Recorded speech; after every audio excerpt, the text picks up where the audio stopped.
Monsieur le secrétaire permanent, vous avez suivi le président de la République. À travers cet extrait, le chef de l'État dit ne pas être demandeur d'un troisième mandat, mais ne le refusera pas non plus si le peuple le lui accorde. Quel est votre commentaire? Mais il n'y a pas de commentaire à faire. Il n'est pas demandeur d'un troisième mandat, le président de la République. Mais si le peuple, qu'est-ce qu'on dit de la démocratie, même les plus simples, même ceux qui ne connaissent pas les termes, les concepts, ceux qui n'ont pas fait le droit, ceux qui n'ont pas fait les sciences politiques ou la sociologie politique. Mais la démocratie, c'est le gouvernement du peuple, par le peuple et pour le peuple.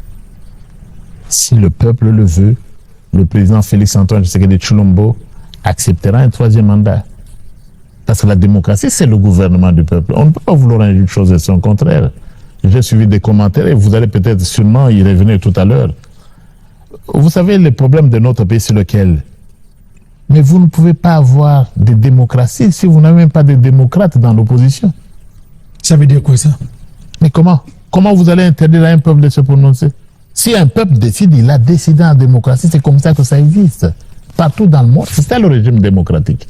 Donc le président de la République, Félix-Antoine Tshisekedi Tshilombo, notre président, la haute autorité politique de l'Union sacrée de la nation, n'est pas demandeur d'un troisième mandat. Mais si le peuple le veut, eh bien, il aura obtempéré au dictat de son peuple. Et vous, personnellement, vous êtes pour un troisième mandat? Bon, je crois qu'on va aller vite, parce que vous parlez de la Constitution ne parle pas que du mandat. Je crois que vous voulez parler de la Constitution. Elle ne parle pas que du mandat, mais il y a beaucoup de choses à réformer au niveau de la Constitution. Beaucoup. Il n'y a pas que le mandat. D'autres, on ne l'a pas dit, qui sont également intangibles. On vous dit par exemple que la République démocratique du Congo, article 1er, est un état de droit. Mais c'est une disposition intangible. Vous allez cesser d'être un état de droit. Même si on ne l'a pas dit expressis verbis, oui, mais... il y a plusieurs types de dispositions intangibles, malheureusement, pas malheureusement, je comprends, tout le monde n'a pas fait le droit, tout le monde n'a pas fait le droit constitutionnel, tout le monde n'est pas spécialiste de droit constitutionnel.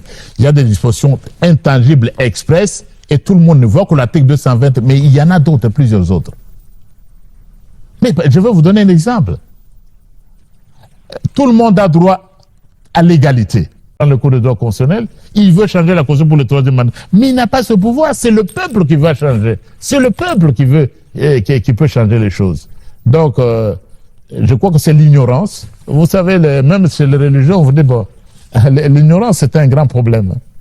Quand on ne connaît pas, on peut se prononcer sur tout, on se croit capable de tout, le secrétaire on permanent, se croit compétent. Excusez-moi de vous